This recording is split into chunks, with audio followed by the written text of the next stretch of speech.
Hello, hello, hello. Good morning, everyone. It's Tuesday, July 18th, and yesterday had some interesting news for Tesla, where as a result of a lawsuit, they settled to return $735 million, which is about 3.1 of the 11 million, 3.1 million of the 11 million stock options directors were granted, return that to the company, to the shareholders, which is a pretty crazy amount. But what's even crazier is they forwent compensation for, I think, 3 years. So it'll be interesting to see how that plays out, if that leads to Elon Musk being an even bigger part-time CEO of Tesla. I think there's another lawsuit in progress. And this is all particularly interesting because Tesla earnings are tomorrow. So, very curious to hear your thoughts on Tesla. I know only outcome still around. So, I'm going to see if hopefully I can get him one day to talk us about all things electric vehicles. But until then, we'll just hang out here doing our own thing. Apart from Tesla earnings, we've got a lot of other earnings this week. Some fan favorites like Nokia, huge during the meme stock run of 2021. Yeah. And then lots and lots of others. Let me actually go grab the earnings playlist for this week. So sit tight and I'll grab that for you now. But yeah, are there any other earnings or plays that you guys are making? Here we go. Yeah, we've also got Equifax tomorrow, Netflix, IBM, ASML, Goldman Sachs. Lots of good ones on here. And then Thursday, American Airlines, TSMC, Johnson & Johnson. Nokia, again, Capital One. Lots of really good stuff. And then Friday, American Express and Progressive. And actually today we had quite a few banks as well. So we should talk about those too.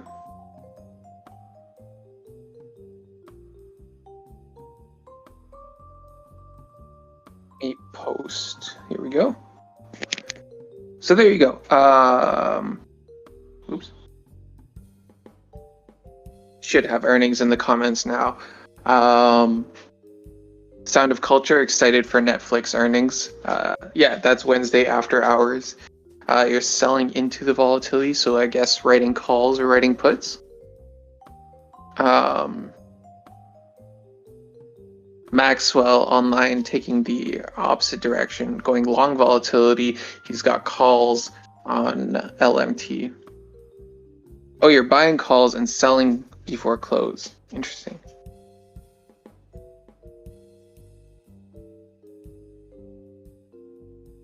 Good morning, Rad. Hello, Opinionated. Hello. Oh, so Sound of Culture did the same strategy with JPM, made about 300%, just selling into the volatility.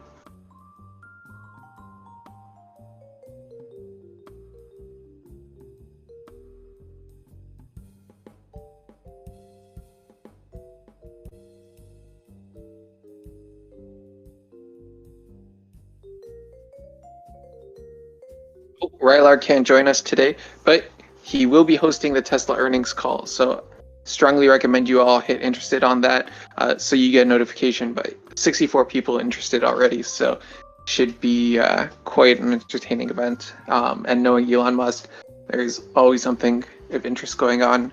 We've seen increased discussion around like the Cybertruck and sightings in person, so maybe that'll play a big role. Maxwell, no worries, no worries about these earnings calendars. It was nice to kind of get away from the earnings watcher advertisements.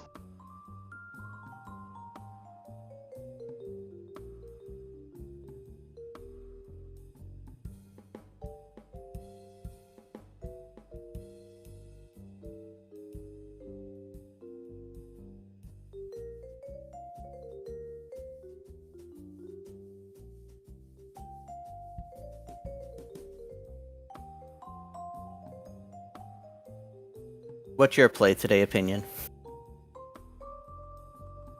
It's the same play as always. There is no publicly shared play. Is it try to take over the world? Oh yeah, actually I like that a lot better. Let's try to take over the world for sure. How should we start? I was going to bring up Hasbro earnings, but Hasbro won't release an earnings date, so can't really play that, huh? Jerks. So they just surprise people with it? They just haven't said what it is yet, and it was supposed to be sometime between today and the 26th, but they haven't said anything, so their announcement should, in theory, fall outside of that range, because they're going to have to wait a few weeks before they actually announce. So who knows what the hell they're doing. Well, it's not quite Hasbro. Oh, is this because of the Barbie movie? That's Mattel, not Hasbro. Oh, my deepest apologies. But yeah, actually, one of my best. Hasbro makes the cardboard cards that everybody wants, not the plastic figures that everybody wants. Oh, are they like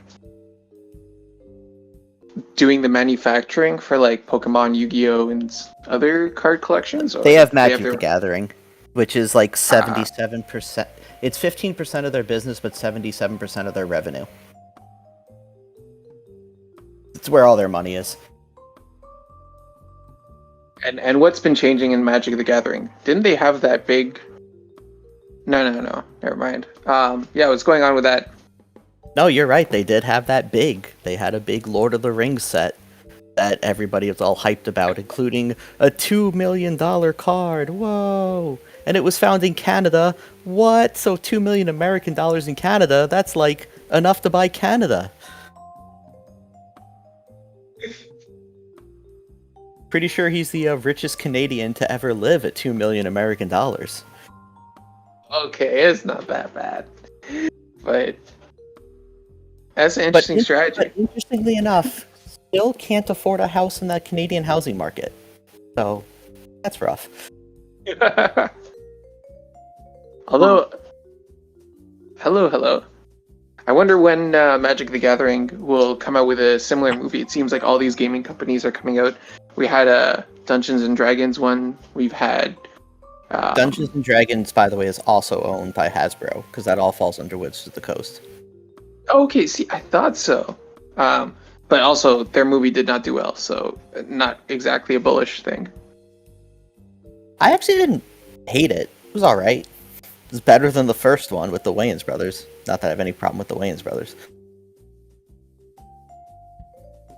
So, I have a theory that we're screwed no matter what. So here's my theory. We are seeing kind of deflationary, like, I don't know how do I describe it? Basically, people are spending less. We just saw the numbers. People are spending possibly less than half of what was expected. This huge rally in spending that was supposed to be driven by cars, whatever, it's not real. So anyways, let's just imagine that prices keep plummeting because nobody wants to spend and they just want to wait for better prices. So that's one possibility in our future. The other possibility is that somehow inflation just picks up out of nowhere and starts rocketing up again.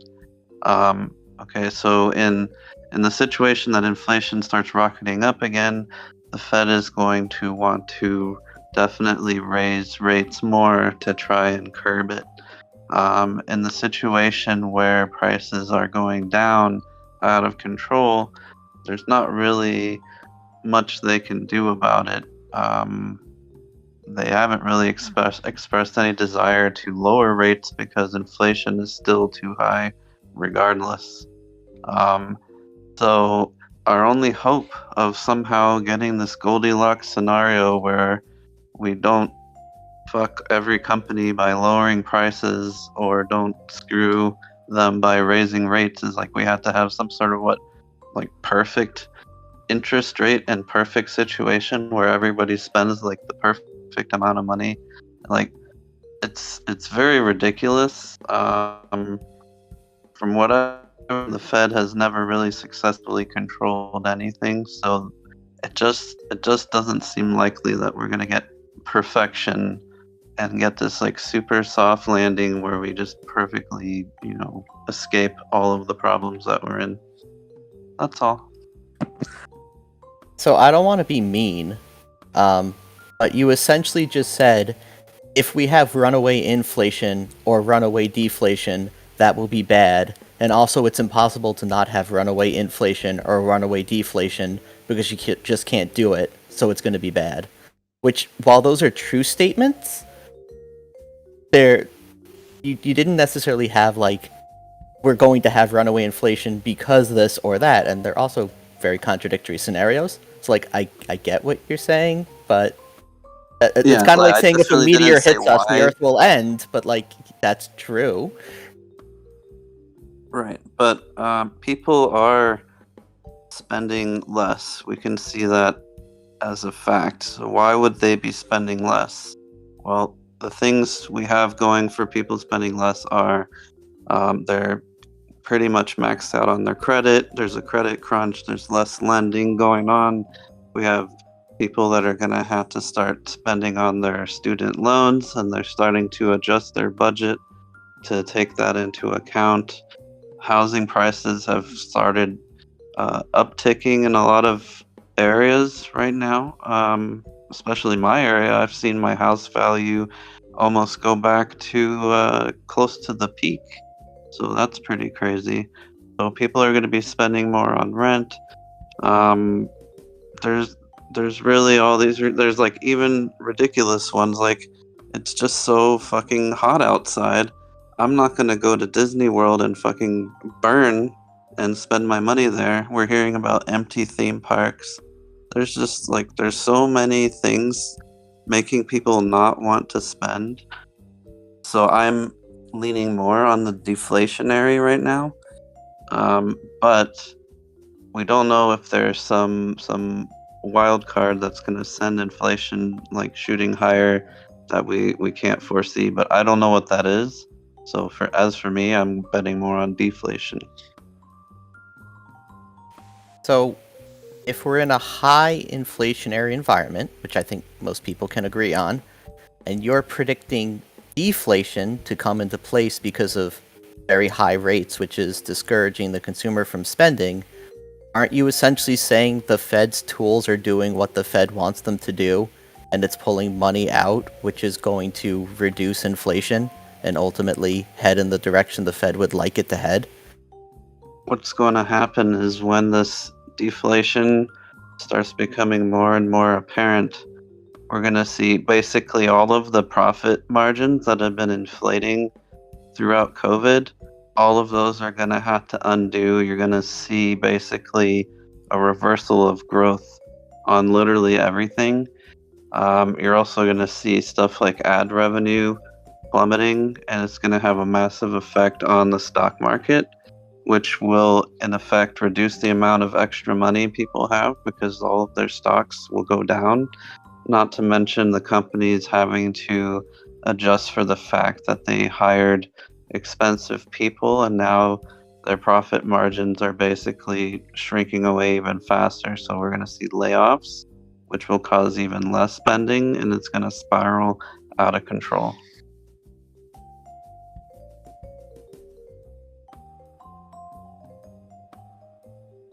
So I get your thought progression. It just, I would, how can I best word this? I don't want to be mean.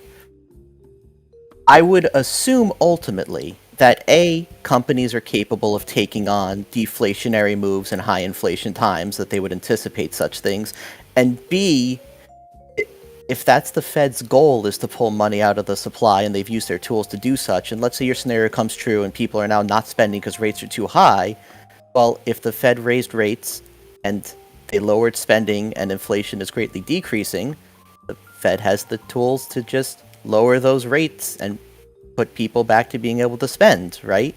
Like, it's a two-way street. You're essentially saying the Fed's tools are working and stopped inflation, but they can't use those same tools to counter deflation. The fact is that they're only going to work based on the numbers they see. And so, as long as they're seeing something way above 2%, it's like this lagging thing. And so, they're going to be really reluctant to do anything to lower the rates. Now I have to think about if it's already starting to spiral, if just lowering the rates all of a sudden will fix it. It's definitely something to think about, but it will be on a lag. And as to your point, where companies would be smart enough to predict it, I can tell you that that is certainly not the case for every company. It might be the case for some, but I've just from my own experience, what I've seen, stuff catches people by surprise. Companies were in insane growth mode during COVID, and they thought it would be fine, and they're planning to make their companies bigger and bigger. Then all of a sudden, we're reaching the end of COVID, the end of pumping money into the system, and now they're just completely fucked, firing. My own company's had 3 rounds of layoffs. So obviously they didn't predict it very well. How many other companies didn't predict it very well and won't predict it well in the future? Well, thank you for sharing your thoughts on that. Yeah. All right, I'll get the bear downers out of here. See you guys. Hang on. Did you have a play? Sorry? Oh, a play. Well, I mean, I'm insane, Or you just so you find shouldn't puts do what on all I'm of your doing. But I have an insane amount of SPY puts that expire in October. So my highest strike is like 430. My lowest strike is 390, which I don't really expect to hit by then. But I think we could see a retest of maybe SPY 400. And last week I also got some puts on the Magnificent Sevens. We got some Apple, Meta, Nvidia. Obviously I'm hurting. So I'm not puts on gonna lie. everything. I'm down. I'm down quite a bit, but I'm holding about 27K worth of these positions, and I'm going to continue to hold for now. You should talk to a guy named the English Quail. Who's the English Quail? He's kind of a hyperbull. Okay. Is he here right now?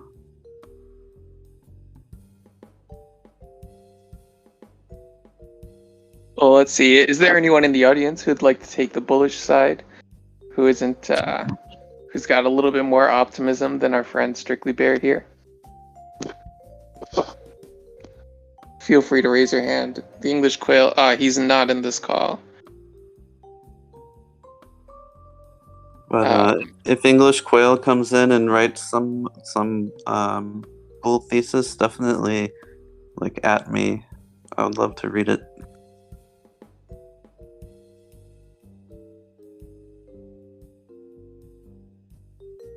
All right, I'm gonna head out. Good luck, everyone. Cheers. That was interesting. Too bad we didn't have a bull in the audience. I know you guys are out there, you're just mic shy. There's a lot of people who can't speak today at my PP. Georgia. Yeah, I'm bullish. I'm bullish. Yeah, I'm all bullish. Well, it just depends on what issues you're talking about. Yeah, it was too late. But walk us through the plays that you posted. You posted quite a few plays. Yeah, they're not all mine. For example, Wayfair, that was just being discussed yesterday evening. Not mine, not my invention, not my catch. But it appears to have this regular sawtooth pattern going up and down. And what they were doing was they were pulling data from what's the form called? Uh, Employee stock compensation form that you have to fill out with the Securities and Exchange Commission. They even looked up the rule yesterday, so it has to be done the day of or day after, both, one or the other. And it just regularly, somewhere in its cycle, in the middle of its cycle, they have some form of stock options, and the people who are running the company just sell them into the open market, and it creates selling pressure on a regularly scheduled basis. It appears. So it's almost like people running Wayfair over there are selling their stock options and then shorting the stock on a regular basis. So not my catch. I don't know if you can look it up in the discussions from yesterday, but there's a lot of screenshots and a lot of research. Another catch of mine was, I'm always going to put up a real estate stock that's gone down like 3%. That's the Empire State Building yesterday. Guys, don't buy it and don't get caught bag holding. What you want to do is you want to put in a low ball bid, and there's several of them to pick from. So how can you not be bullish on that? Because it's going to recover. The only real problem is if you put too much of a low ball on everything, none of your orders are going to get filled. And what else is going on? AT&T went down, got severely hit yesterday. They were looking for a bounce back on that. Because their earnings are coming up as well. What else is going on?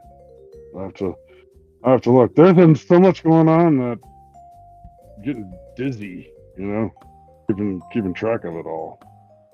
Well, let's see actually what I posted in here. So those are a lot of the things that other people were talking about or catching, and I'm writing them down to try to decide which one to do. Oh yeah, and my option. Well, that's Monday. That's not right. Need to be. Okay, I have to go over to my server then, I guess.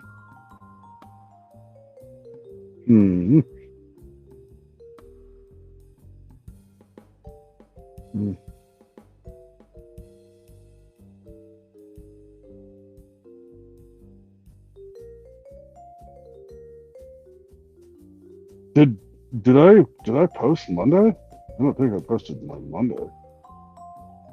If I did, that was a mistake. It should say Tuesday, end Tuesday. And here it goes. Yeah, there you go. And then everyone always talks about if you're doing Tesla, you can do TSLL. That's a 1.5 bull on Tesla.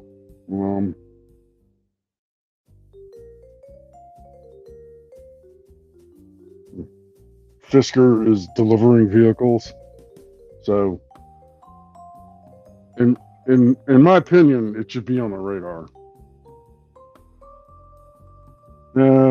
Applied Digital, that's cryptocurrency servers, and they are expected to have this enormous jump in quarterly revenue. Nothing's being done about that, so people haven't even mentioned it, not even once.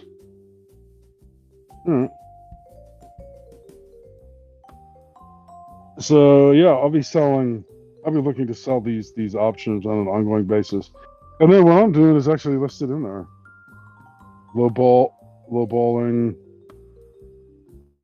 WSBA. That's the Empire State's Building, folks, including like several million rentable square feet in New York.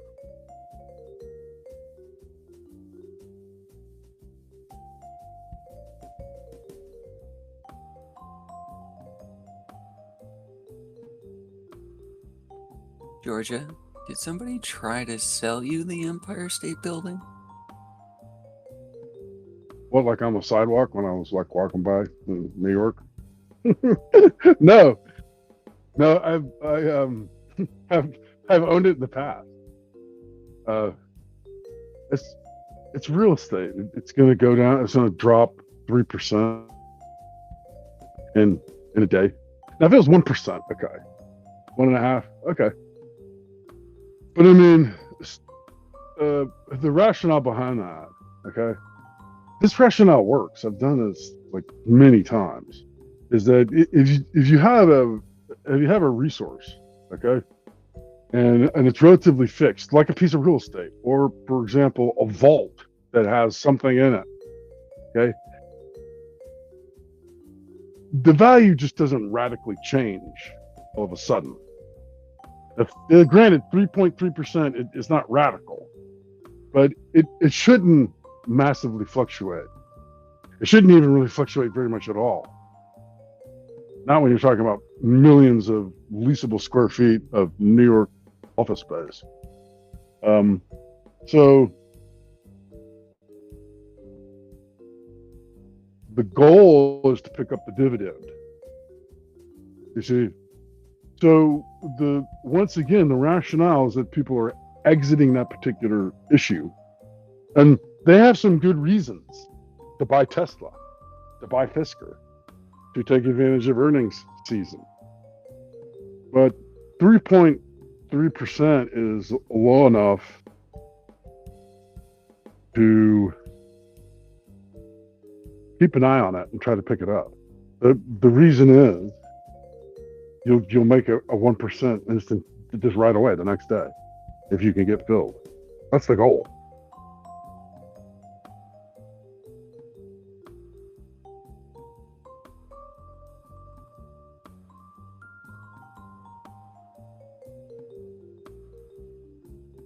Oh, and I mean, if you get like left bag holding it, it's a great dividend stock.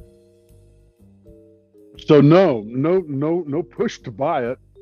In fact, I might actually be sabotaging my plan actually by drawing people's attention to it. But it's happening. People are moving out of this regular performance type of dividend stuff. They do it when during earnings season. They also do it when other opportunities seem better. When interest rates go up and when there's a safe like a certificate of deposit, that's yielding like 4.5%. It's like risk free. But I think if you look at the dividend, you're better off having the piece of real estate. I mean, you're always better off having real estate, guys. Always.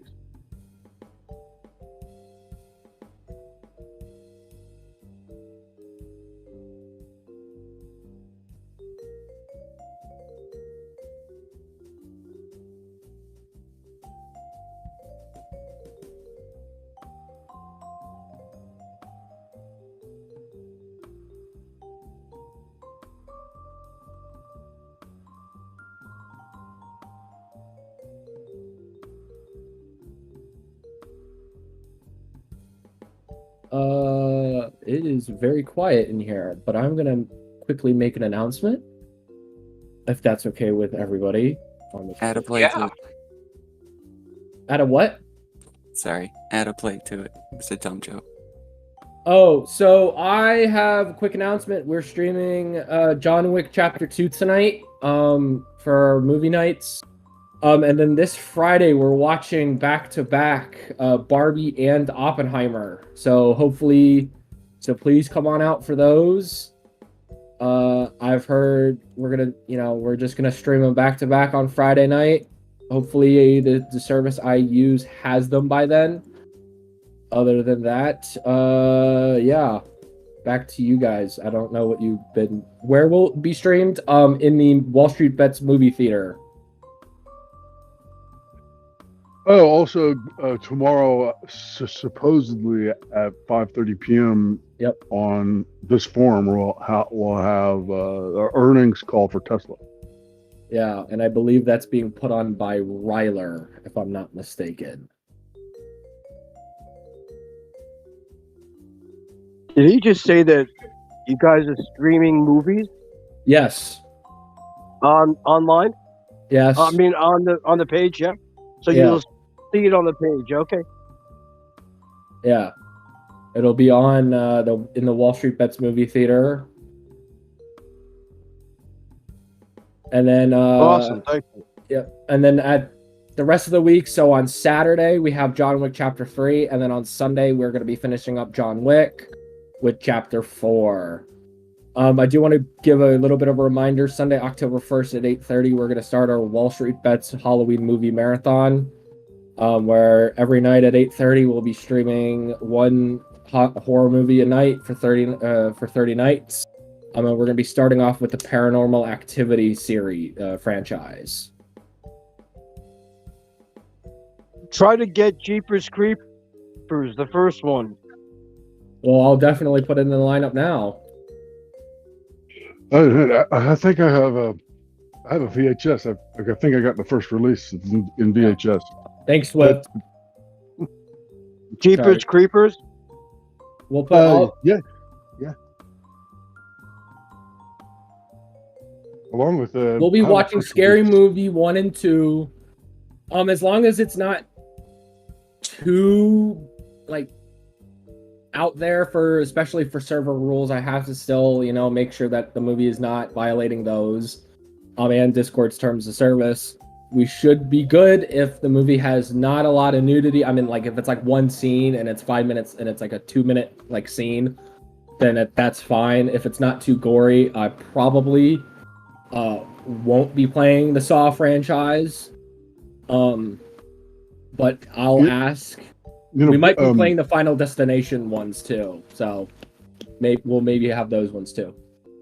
Be careful! Isn't John Wick 4? Isn't that a brand new movie? Yeah, it's been out for months now. Oh. Yeah, no, Were you guys discussing? Georgia, he said he's doing Oppenheim and Barbie on Friday. Those came out yesterday. I don't think it matters. They haven't officially come out. The early screening was a week and a half ago.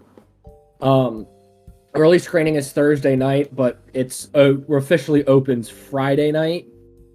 And it opens Friday night, but the official release date is Saturday, all over the country. Barbie and Oppenheimer double feature.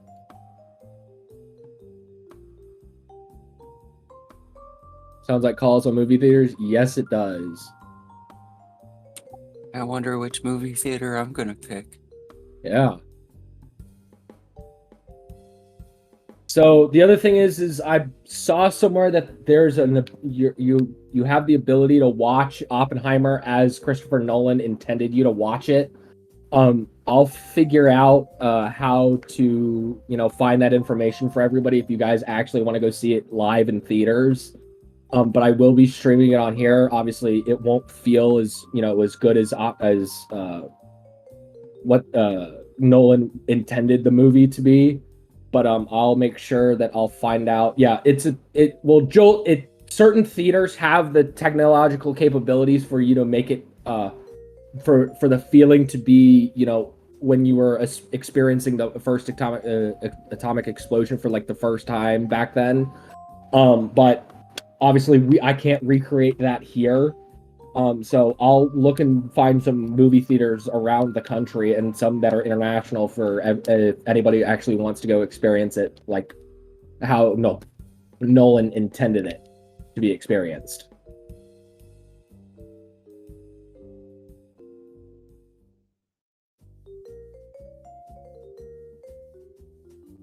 So Are you a distributor or you just work in the business or what? Am I in the movie theater business? Yeah, I mean, just the way you're saying about putting it in the theaters, I don't understand what you're saying exactly. Are you a distributor? I don't understand what's happening. It's a very great idea, but it's kind of confusing me. I'm not. I don't work in the movie theater industry. I don't work in Hollywood. Thank God. I would never want to work there, anyways. I'm saying there's a voice channel in this server called WallStreetBets Movie Theater, where I've been streaming movies for the past couple of weeks, ever since the 4th of July week. So like at least two weeks now, I've been streaming movies for everybody. I got it. I heard you say something about. Okay, sorry. Go ahead. Go ahead. Sorry. I was gonna say you're gonna post where Nolan really wants you to see the movie. I think Nolan really wants you to pay for the movie.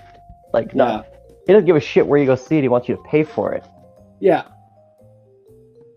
I think Backfire just posted something. I mean, does the director worry about the money, or does he worry about the movie? The I money. think he'd rather you go see it. Well, some movie theater people, like film students, maybe want to, experience it a certain way, but like, it doesn't really fucking matter how you view it. He just wants you to watch it, but it's all about, if you want that optimal, quote unquote, optimal viewing experience, in the quote, then there are certain movie theaters around the country that I believe have the projection and audio quality that Nolan intended the movie to be viewed. But at the end of the day, he does not give a shit about where you watch it. He just cares about the money, but also about making a good movie as well. I mean, technically, I've looked it up, and us watching these movies right now are not considered quote unquote crossing the picket line per se. But like, I couldn't give a shit about Hollywood right now because they deserve to be shut down for the amount of dog shit that they've made, the quality of the movies they've made so far. Besides, like, Does it Oppenheimer. qualify as quote unquote piracy? Not necessarily, because I'm not like downloading it illegally. Hey, listen, I'm gonna ask you a question. Number one is you're telling us what theaters we could go to that about to see Oppenheimer if we wanted to see it in a big theater. Nothing about you putting it in the theater, just where we could go, correct? Well, I'm putting it currently in the WallStreetBets Movie Theater in this server. We know about that. We understand that. What do you say about seeing Oppenheimer? I'm not physically showing the movie myself live in person. Okay. So calls on AMC. Let's move on a little bit. Calls on AMC? It's a little bit of a joke just to get everybody move on a bit. Yeah. Yeah, well, let's move on. We've been talking about for weeks about AMC, how's movies doing. I'm saying this movie this movie that. And now we're seeing a situation we're talking about of what the heck's going on with people watching movies, streaming them, or going to the theater. All right, so this is a very unique, nice but unique situation that I really still don't understand. Anyway, let's move on. I got plays to listen to.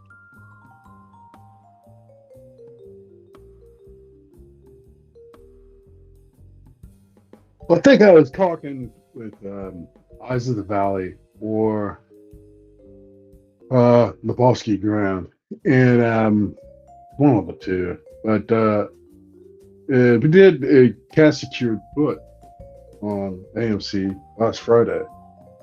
We were using the Greeks. Okay, so, and well, I mean, yesterday it was up 50%. You're not talking about a lot of money. We're just talking about like literally like a 2 p.m. type of decision, and it went up. So 1 week cash secured put on AMC. So far, I've executed one profitably. I guess you would call that a 0.5 bagger, though.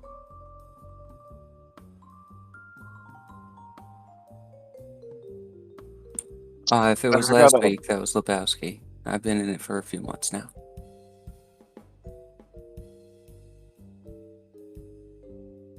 Did I cut someone off?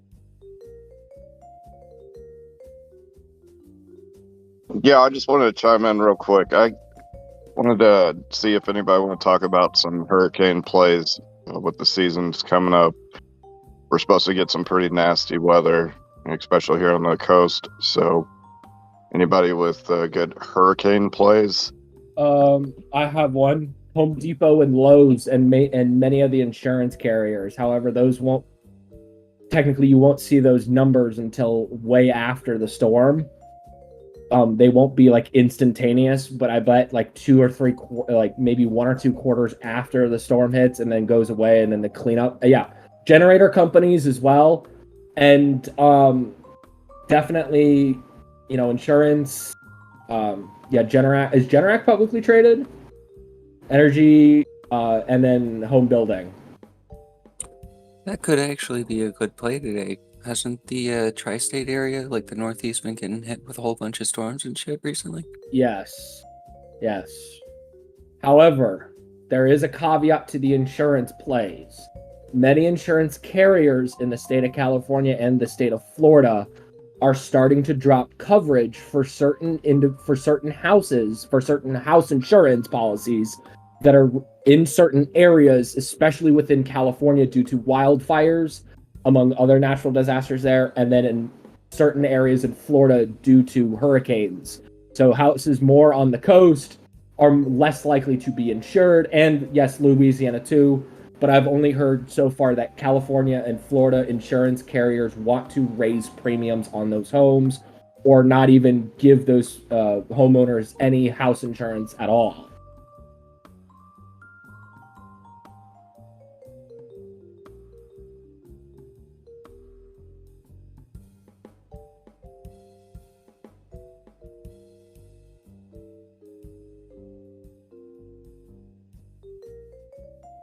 Leap and Leopard. So they're also dropping insurance in Louisiana as well.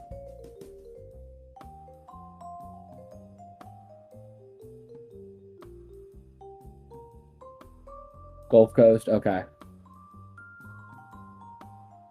The latest I heard, the last I read about it was Florida and California, mostly California due to wildfire damage.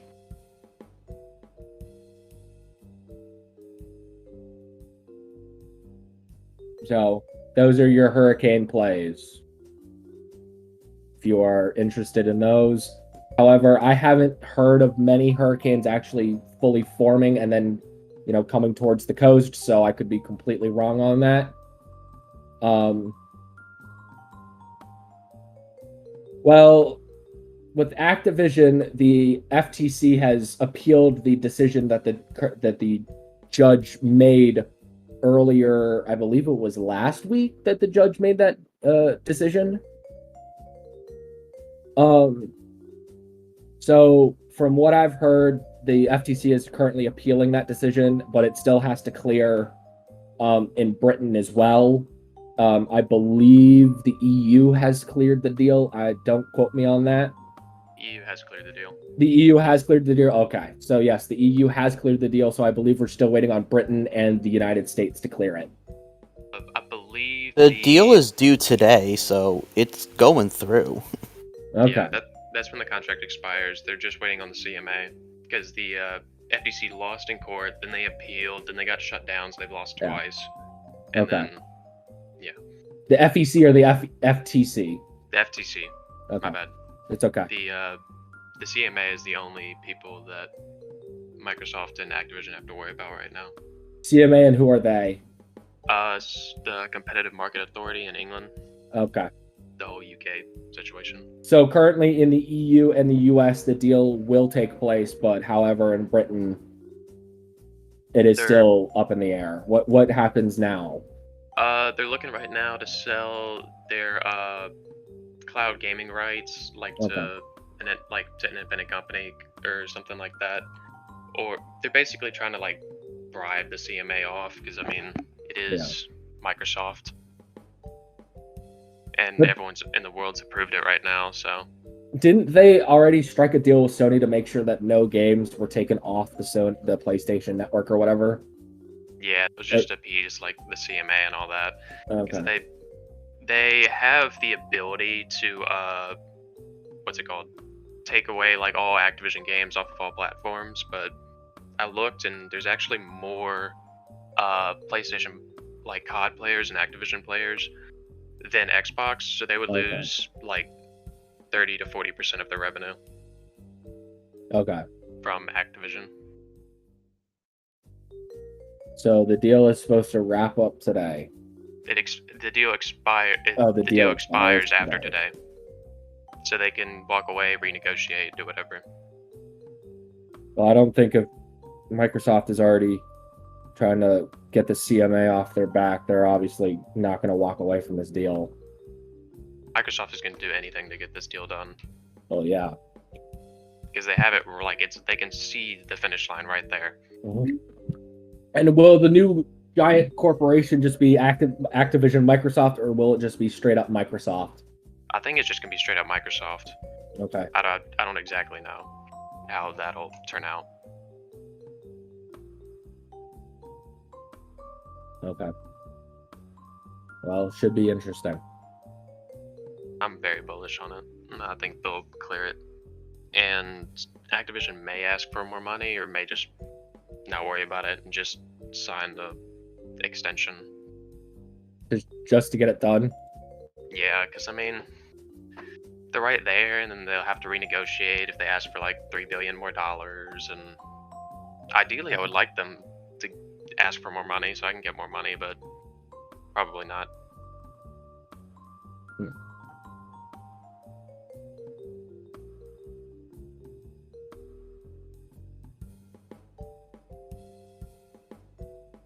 Could be interesting.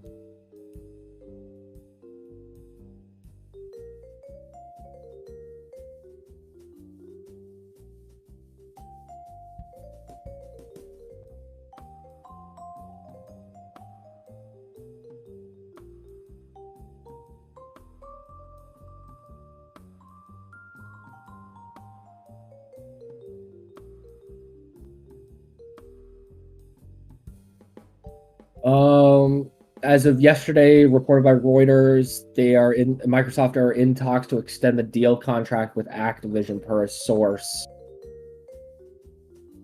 Yeah, the contract to expire, so might as well have it to where the contract's still available, and then they just extend it and not have it officially expire.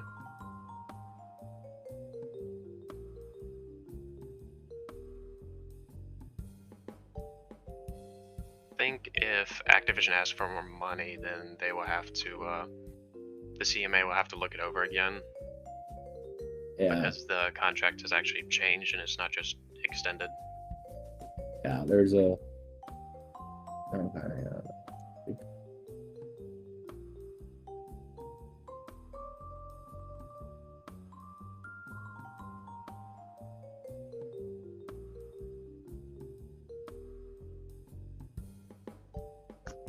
How is that play structured? Just bull on Microsoft? Well, Activision shares traded lower at the $95 a share that Microsoft was going to buy them out for. They closed, I think, at like 93.5 or something. So, which means that investors are now bullish on the fact that they're going to get a premium on their shares if the share price drops below $95, which indicates, according to the Reuters article, that investors are viewing this acquisition as more likely to happen now, with the FTC out of the picture, and the CMA being the last hurdle to clear. It's a bull on Activision, so long as it is trading underneath the established contract price. Yeah, but it's just an arbitrage play, Georgia. It's trading for less than it's going to be bought for, so as long as you think it's going to be bought, you make the difference in gains. Yeah. Right. So, what is it? Generac okay, that makes the generators. Yes, publicly traded. Yes, I just threw the ticker up. Incidentally, it also looks down as far as recent prices go. So Generac Holding. Yeah, we spoke about Generac before. Generac runs off of propane. Yes. Yep. Natural gas, actually. My mom has one. Natural gas. Yes. Sorry. Should be able to run off of anything like gas, propane, and something Yeah. else. My mom loves it. She bought it after there was one freak storm in the area where I live like 10, 15 years ago. She bought one and she loves it because it powered the entire house plus all accessories of it. It could power 2 houses off of one generator. That's what they said, but we have never really officially tried and tested that theory. Yeah, it's been around a long time. It's a very good company. It's one of those. I know. I used to have this neighbor that would test theirs like monthly. Yeah, you're supposed to. It just turns on or something. It just blew out everybody's eardrum though. The one they had was. Well, that's what generators do. They're loud. Yeah, very loud. But I hear like that they've made improvements on that, and like the little generators by the hot dog stand, like you can't even hear them anymore. Those also, certain generators can power like the water, but maybe not the lights. But with a generator, with a Generac generator, I know can run the entire lights, plumbing, whatever on the house. Okay. Yeah. So since people are getting excited about hurricane plays, which is always a fun time of year, when we all go, boy, I hope a bunch of homes get destroyed so I can make money. Stock market go up. Anyway, on a much more serious note though, because it always comes up, and I think someone brought it up, for Lowe's and Home Depot, do keep in mind, while it is true that people will be guided to Home Depot and Lowe's for home repairs, and things of that nature, these storms are often regional. Yeah. So when you're talking about like these big corporations, yeah, there might be a massive storm in Florida, but is the Florida market enough to matter for Home Depot for it to be worth you getting calls? And that's something you need to consider. Well, you can always see how bad a storm is using the informal FEMA Waffle House Index as well.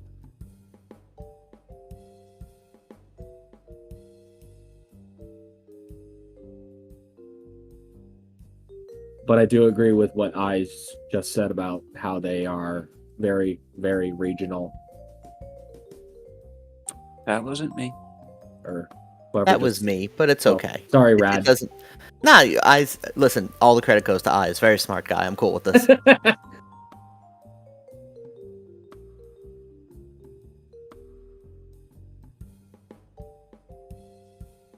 yeah, no. But if we don't have enough hurricanes, it doesn't really matter. Because this hurricane, I've been looking at the radar. There's been like a lot of Pacific hurricanes, but they have not hit anywhere near the West Coast. They've been just formed and then they just dissipate. Also, something I'll have to do some more research in, because I know people are talking about insurance companies pulling out of certain states. If we're going hurricane focused, I know the government offers flood insurance through FEMA. I'll have to look in. I'm positive the government's not pulling out, and hurricane damage is usually, even though you think wind, it's a lot of flood damage, so I would imagine those areas still have that availability. Yes, here's the article. Home insurers curb new policies in risky areas nationally. This was June 8th.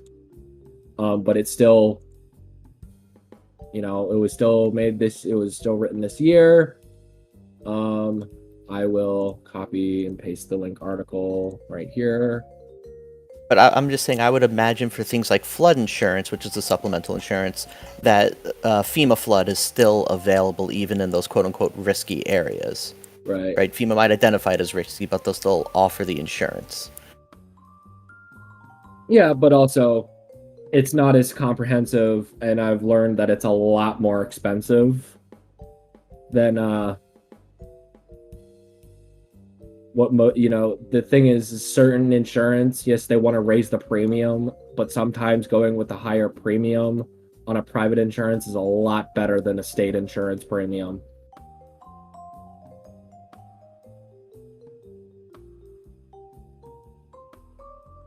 Also, for anyone who really wants to get into the nitty-gritty, all the data on what FEMA considers to be high-risk areas for things like floods, hurricanes, things of that nature is all available on their website and easy to look up if you want to try to front-run a play being like, oh, I think insurance companies will leave this place. You can go see what the government considers to be risky places for different disasters.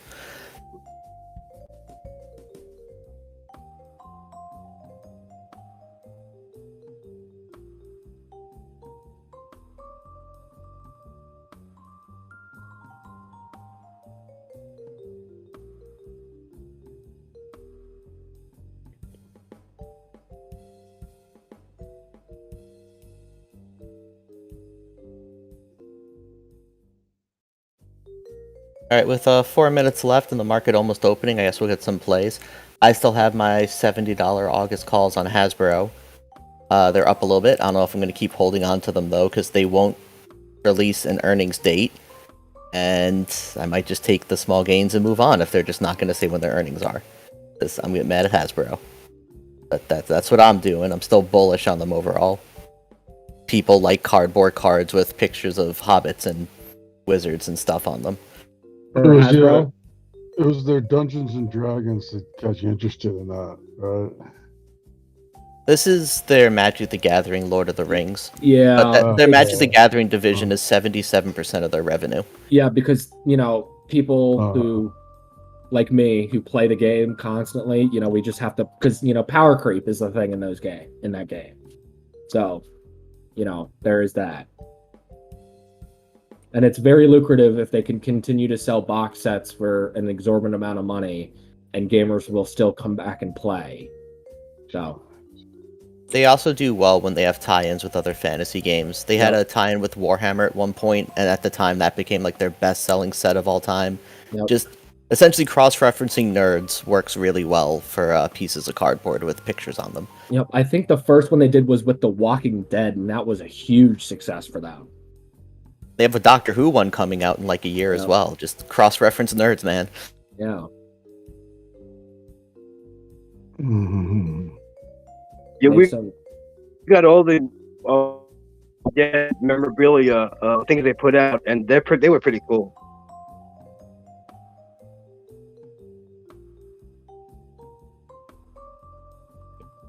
Yep.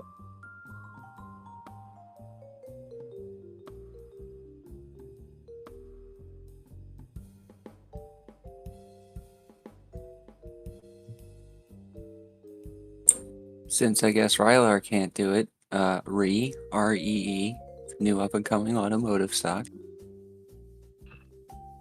Bullish. Oh, BBBYQ up another 11% today. So if you like towels, there's that. That's back-to-back like double-digit days for a towel store. Have they finally gone bankrupt or not? What's the news on that? Because someone said they were going bankrupt, and then they were bought or whatever. I don't know. They have declared for it.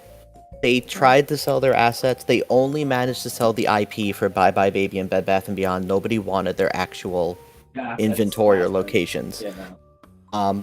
From what I've been told, they're supposed to shut down sometime the final week of this month. They haven't picked a date, but the stores have been told the last week of this month is it for them, and then they're shutting the doors for good.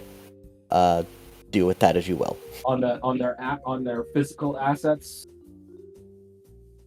In the sense that the stores are done, like the stores will be closed for good come the end of this month. So how much is that? That's probably going to affect unemployment, right? I don't know. For those asking which stores, I've been told all. So here's my super in-depth observation. I went to the store by me, which often has empty shelves, and I talked with the people there. They told me that they're one of like the top 10 performing stores in the nation. They were promised they'll be open until the last second because they sell as quick as they get, and they were told this month is their final month. They don't have a specific day, but the last week of this month they'll be told the exact date that they're shutting down, and that's for all stores related to Bed Bath Market & open. Beyond. Do with that as you will. Market open. And that's my Ding, cue. ding, ding. And that's my cue to go to work. Have a great day, gentlemen. I hope you all come down for the movie tonight. Yeah, let's make some money today. Cheers, Napa.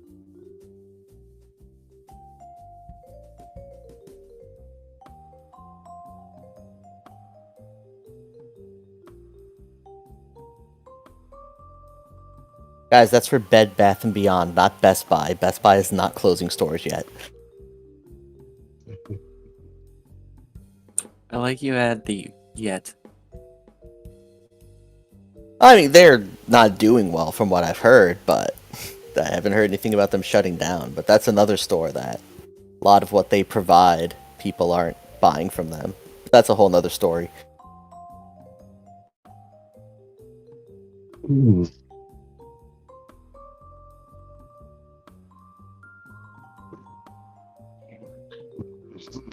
How probable do y'all think it is that if the Activision deal goes through, that Sony will try and buy another gaming company, like game developer company?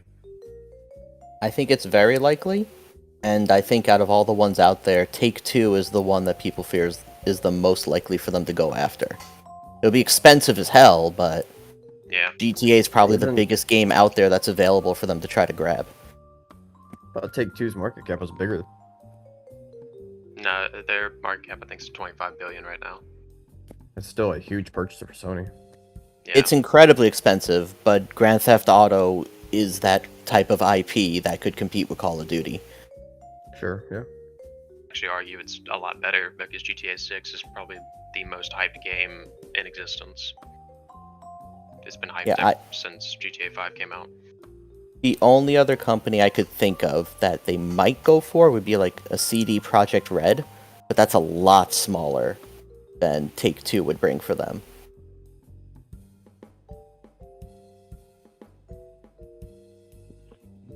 But yeah, it would be stupid expensive. I mean, Sony's got the money, but I don't know if Sony's going to want to throw down that much money to try. I don't even know how Sony's like structures their what percentage of their business is the video games section. Like how much of that is their business? Because they do other shit too.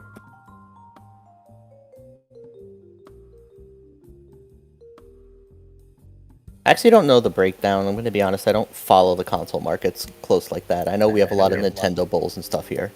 I mean, it's the same thing with Microsoft, right? Like, I don't know how much of their business is the video games market. Like, I imagine considerably less, but for Sony, it's probably much more. Wasn't Sony the first that have a game console? I mean, it depends on what you define as a console. Like, Atari or PlayStation, Coleco, you know. Nintendo predates the PlayStation by many years. Nintendo, yeah. Okay. Thank you. But there were things before that, yeah, like ColecoVision, which would probably be more akin to what you would think of as like a desktop.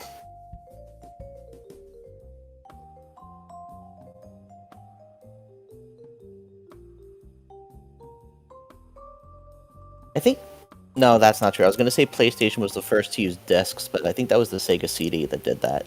But now we're going really off topic and old people stuff.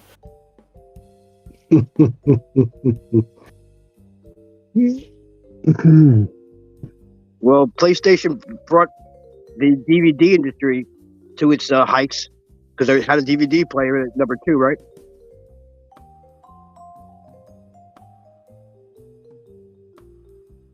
It did. And while off topic, this is always a fun one. It was the port industry that won Blu-ray over HD DVD for a fun factoid for those who are interested, because porn backed Blu-ray, and so Blu-ray won. So there's your market driver.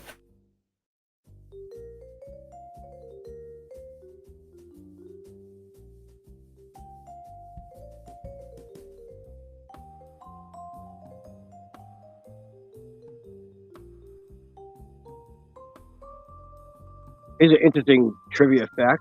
When DVD players were coming out, not the highest, but they were, half reasonable.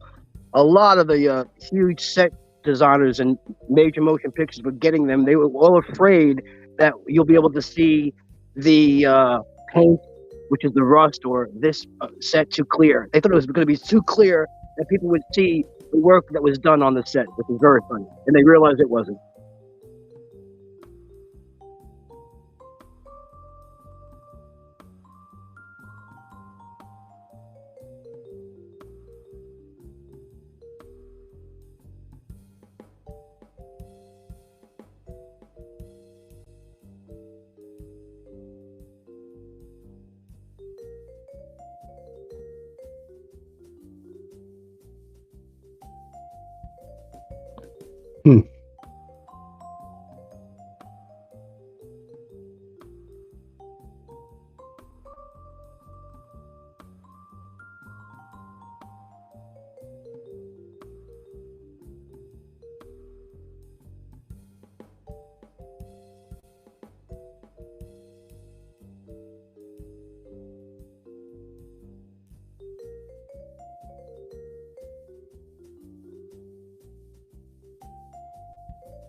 Yesterday someone brought up Hayward Holdings, and also Leslie Pools.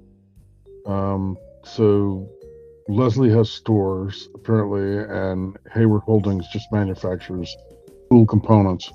So that's something else people were discussing. What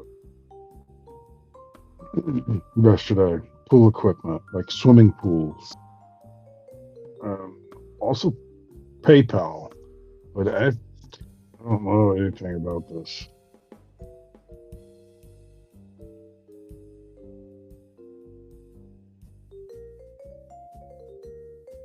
PayPal's had a good run up.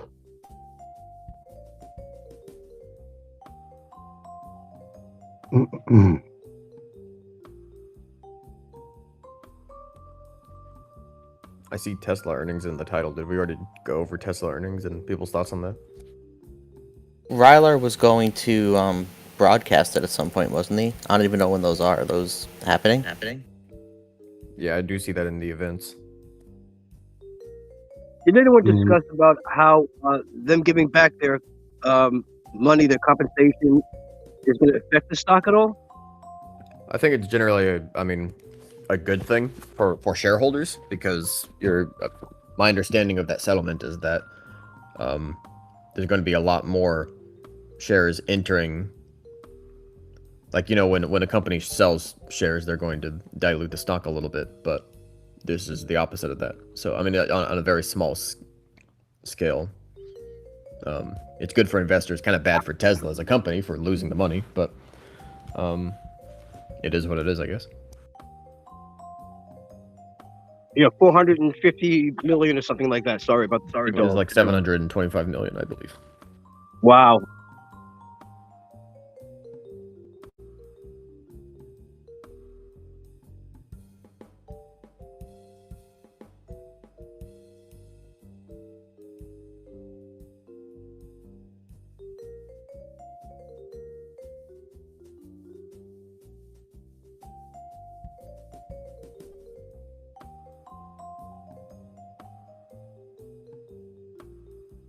Tesla is going to report lower margins today. That's the big thing about the earnings report is how low are those margins going to be, and if they're too low, then Tesla could come down. But I think I hope investors like kind of priced that in when they saw the delivery numbers, because when they saw the delivery numbers, Tesla skyrocketed. But the obvious reason that happened is because the margins lowered. Like they lowered the prices. So I'm intrigued. Probably won't be this earnings, but what their 2024 model prices are going to look like, because the current tax credit is going to turn into a point of sale credit in 2024, meaning rather than writing off the $7,000 the government gives you on your taxes, you can just put it towards the vehicle at time of purchase. So I'll be interested to see how they move those numbers. I didn't know that. So like, do you mean like on their website they'd be able to advertise the like post? Because like if you go on their website right now, it says purchase price and then potential savings, and that's where you can see the effects of the credit. So currently the credit is a tax credit. So in other words, in order to get the $7,000 back, you have to owe $7,000 worth of taxes.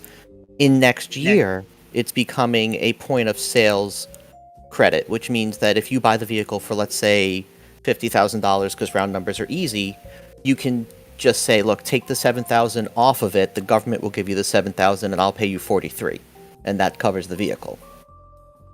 And at what point in time does the government? So I guess that's when you file your taxes.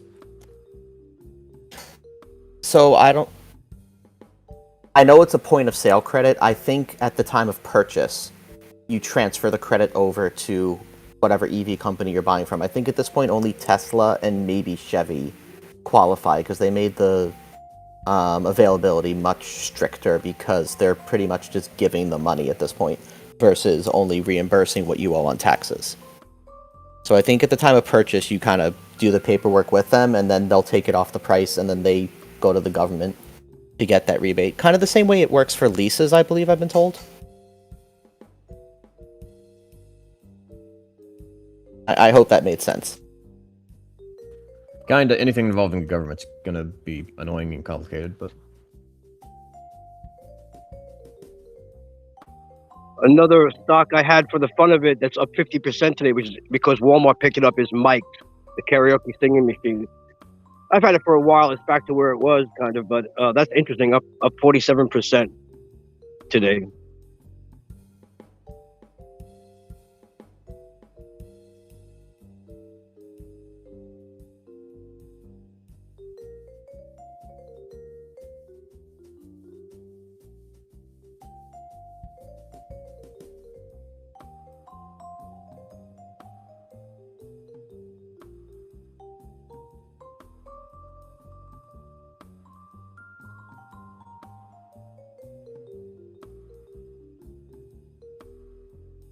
So I'm assuming, I know a lot of people are very bullish on Rocket Labs because they were trying to do a launch and recovery.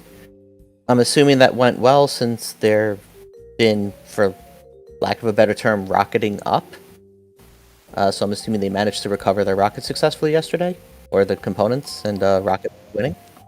Yes, 100% success last night. All right, so if you were trying to take a rocket to the moon, Rocket Lab is someone who might carry you. Big deal. What is the ticker again for Rocket Labs? RKLB. I don't know a ton of them, but apparently their CEO is like a super hyped up rocket engineering space nerd guy, and just like all about the sector. So I've heard many people who like them.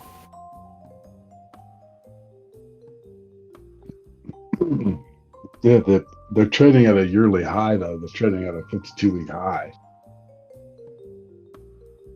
I mean, that's also a big milestone, though, Georgia, right?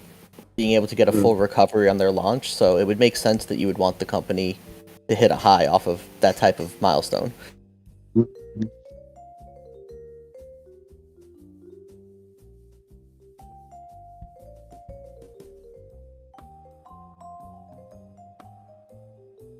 Negative earnings on Rocket Lab also.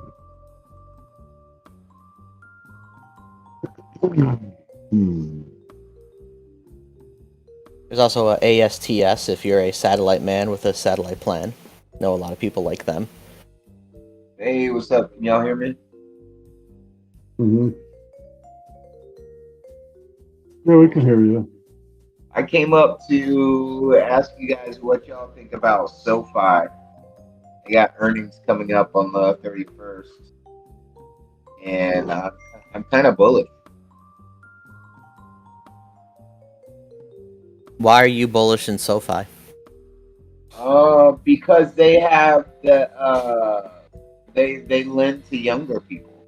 They're and those are the people that need loans right now. The worst. They're doing. That comes hand in hand with younger people don't have as much money. Wait, can I get a mic check? Yeah, you're good. You're good.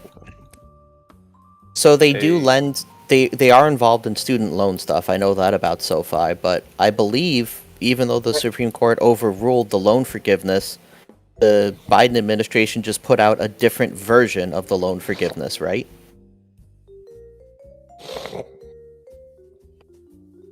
I don't think it's a forgiveness. I think it's some sort of makes it easier to pay over time. I don't know. I don't think it's No, it's forgiveness. It's supposed from the original one was essentially $10,000 of the debt is forgiven, and from what I understand, they essentially just said, fine, if we can't do it the first way, we'll do it the second way, and now they're trying to do that, which I think would impact SoFi, right? I don't know. Maybe chat. Does anyone have better details on this?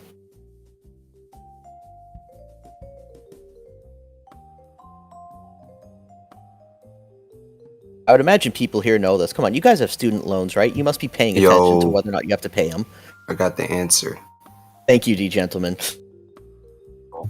The answer is they're going to switch. They already had a backup plan, but basically there's a form of income-based repayment. And so whereas before, if you were doing income-based repayment, there was basically a cap for people that were making under a certain amount and the type of work they did. So if you were a teacher, you would get a different repayment plan at a different forgiveness amount. So now there's a cap at like 5% of your income max relative to the outstanding amount.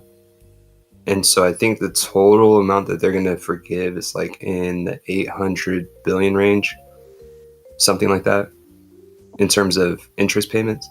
The main thing though is that like there's not going to be interest accumulating on the principal amount during periods of student loan pauses. So like let's say you graduated in 2000 and had 50,000 in debt and went on to become a nurse, and they make this change and you have like a bunch of income, you can basically make a ton of income but cap your min payment.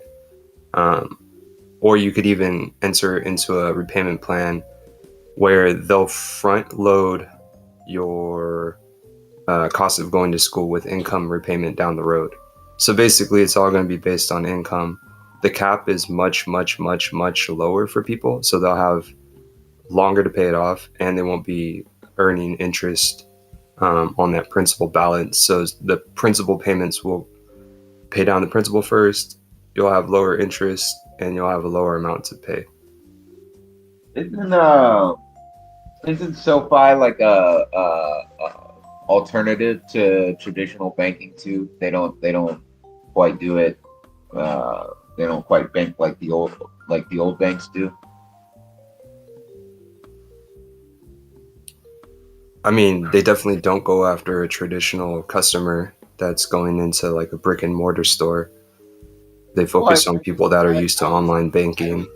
I was reading an article where they were talking about as the banking industry fragments, that SoFi would be like a good option. I don't know how legitimate that claim is. Why would they? I'm just trying to figure out why would they be so? Why would they be an alternative to traditional banking?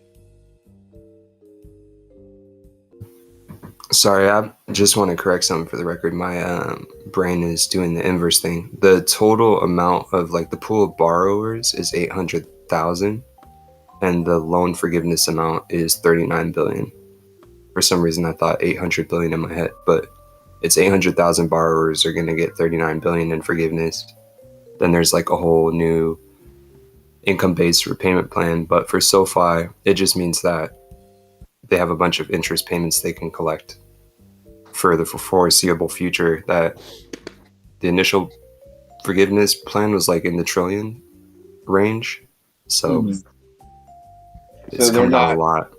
So they're not necessarily going to be negatively affected. I mean, they probably are, They but were not. negatively affected when the pause was announced because it was all this student debt that was getting wiped off the board. But now that it's back on the table, those are payments they start collecting in September or October.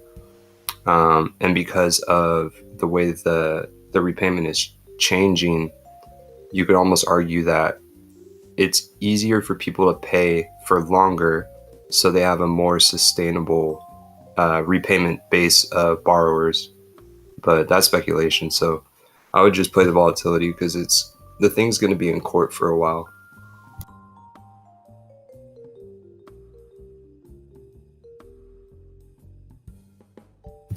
Not to mention, we go into an election year, so if it's not resolved, Biden will just run on student loan forgiveness again.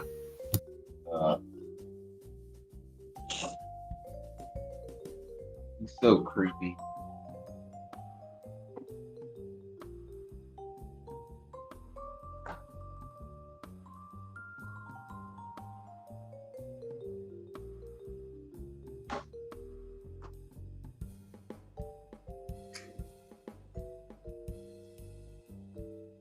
So why are they up 50%? Why are they up like 40% the past month, couple weeks? Oh no, they're not. Yeah, they're up from in May. They jumped up from $6 to 10. Was that on the recovery of? That was kind of on the banking sector woes. They're just kind of moving with the market.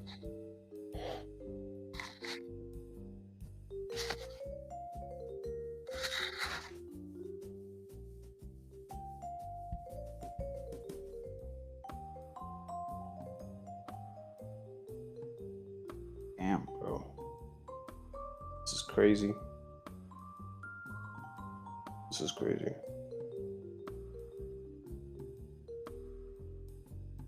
This Quail. Yo. Yeah, bro. I don't know why it did. Did you see the pictures I sent you? I don't know why. Yeah, I got them. Why did it limit me like that? All the way. Why did it limit me so high? Oh wow. You gotta set your price, man. Yeah, you're right. Here goes BB. Here goes Bed Bath & Beyond with a nice little pump. 7% again. Oh yeah, Spy's gone back up. It was 11 at open. Was it? Oh. Yeah, I brought up that it was trying for double digits. I think that was on the. I don't know. It came up from 32 to 34 yesterday, and then it started this morning at 34. So I feel like that was just yesterday. Bankruptcy is bullish. Now, if you can just move those decimal points over a couple places, some people could hit their cost basis. Dude, I'm up 50% on like 7,000 shares. I mean, run your portfolio as you see fit, but if you're at 50%, don't be afraid to realize some gains. I just happened to get into the play at the right time. No, but I mean, you should definitely lock in some gains, especially because there's the real risk of bankruptcy. You should, Right. Like, Oh yeah.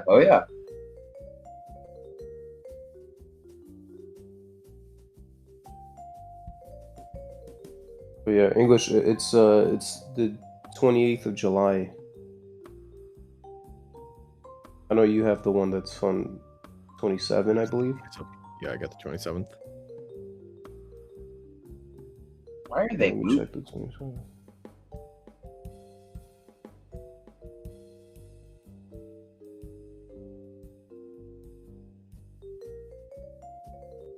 I just sold out of my Hasbro calls Yeah. because green is green, so yay for that.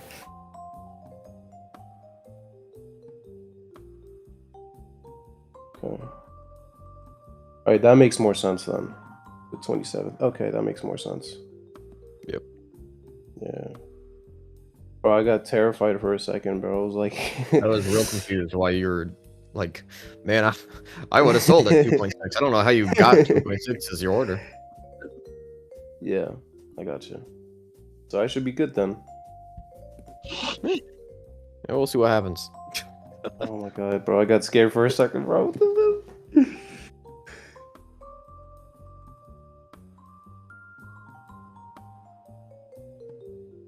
We should get. Oh man. Oh, I'm up 114%. Sorry. On what? Sell half, collect your free money. Literally free money if you sell half on a double. Right.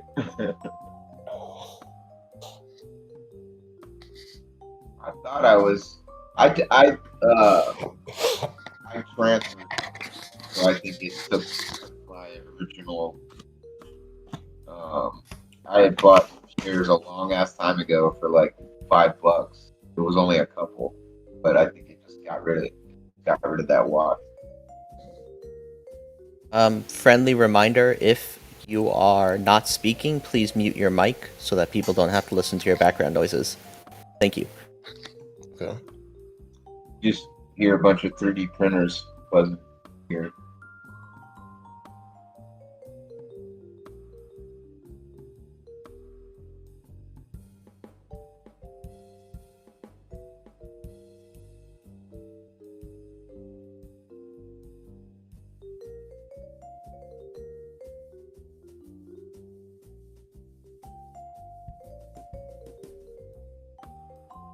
So, anyone listening, since it is market open, if you want to come up here and shill some stuff, come shill away. We are looking for people to talk about things they like.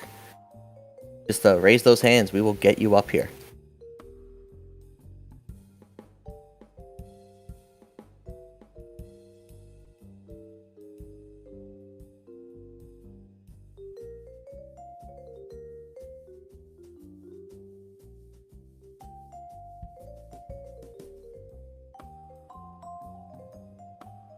Okay, so I don't know if you guys have noticed, but so Riven the past few months has been ripping, and they had after their 9-day streak, they had about 4 days of downside.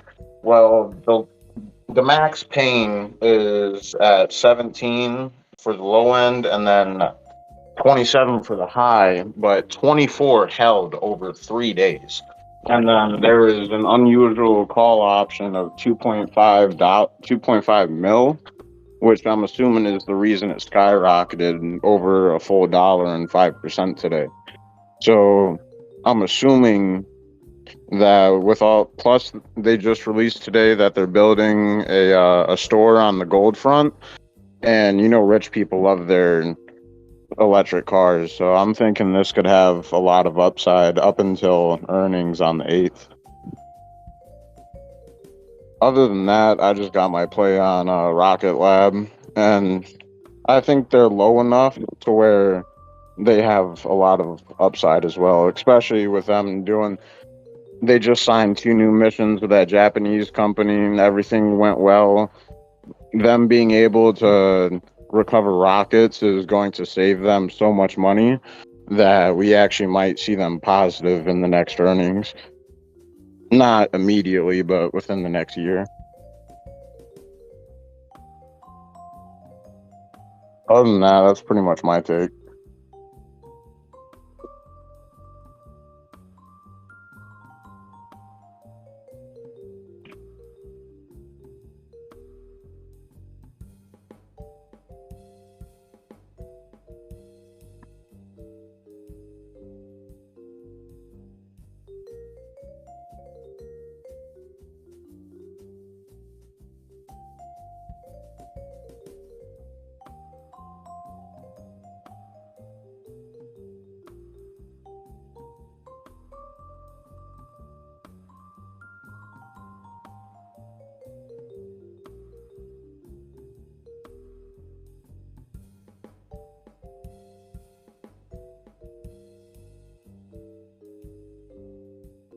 Also, do you guys think Rivian could end up being a major competitor for Tesla? Or how are you guys feeling on that?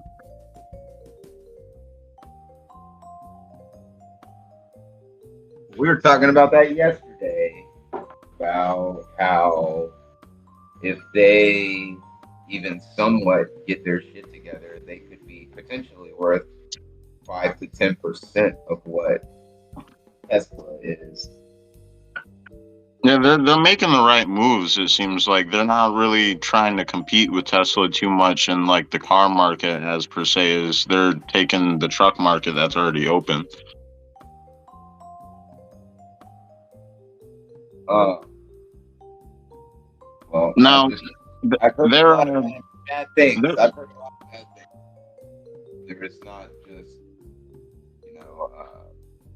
I've heard a lot of bad things about what were they saying yesterday, that the C-suite's just enriching themselves. they're not for the trucks, but for the cars. Their whatever model, the orders increased by 300%. They released that I think last week or something. So they are starting to get orders in for like their regular cars and shit too.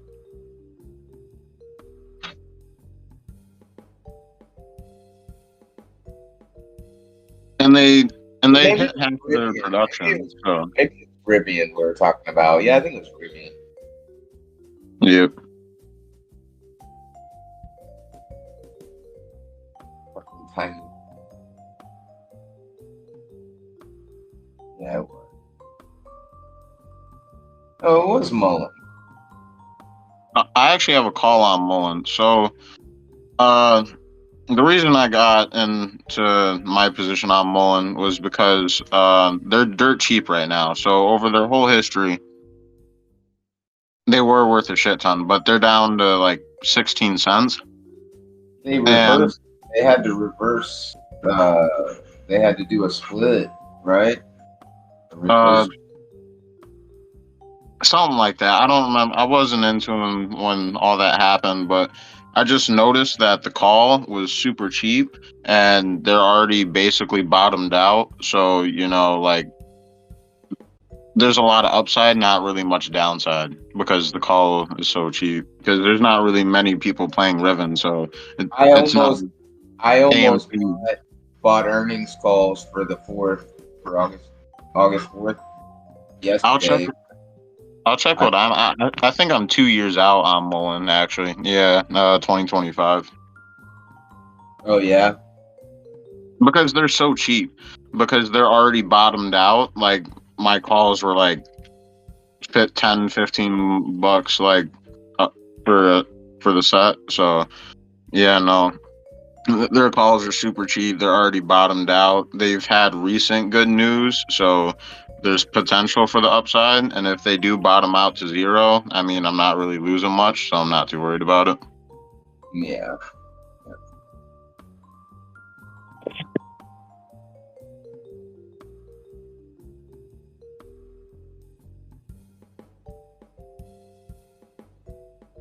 Mullen is another automotive. They're kind of trying to break into the EV sector as well. So.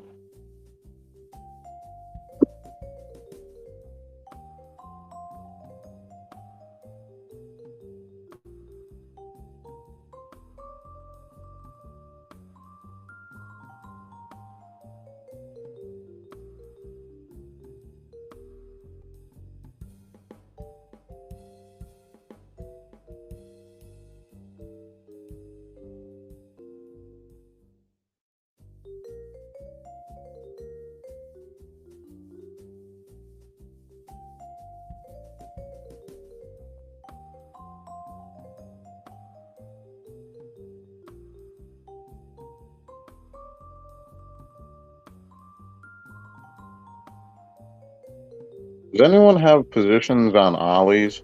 So I've been looking at Ollies for a while, but the fact that they're above their all-time earnings high is kind of giving me a loop because they make so much that it's kind of confusing to tell whether they're about to drop down again.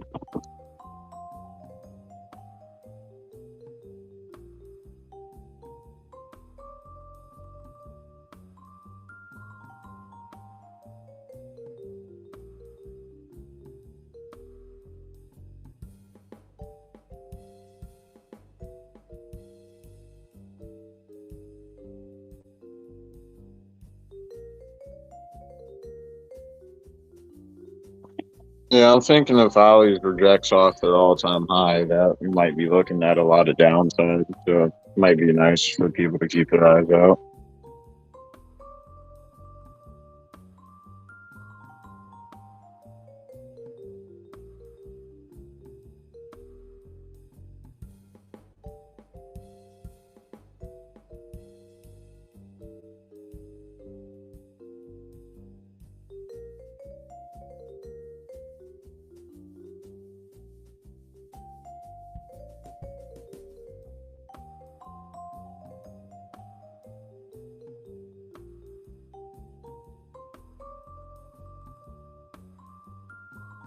For anyone playing Riven, it's kind of barcoding sideways a bit. I'm assuming that $2.5 million call it'll probably hold 25 for the rest of the day. It does have a tendency to around lunchtime kind of go down, but it always comes back in the after hours. Not the after hours, but the last like 3. So just be wary if you are buying into Riv 1. Into Riven, it does have a tendency to come back.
Also, I'm thinking we could see upside to SPY to 465. 465 seems to be the all-time high right before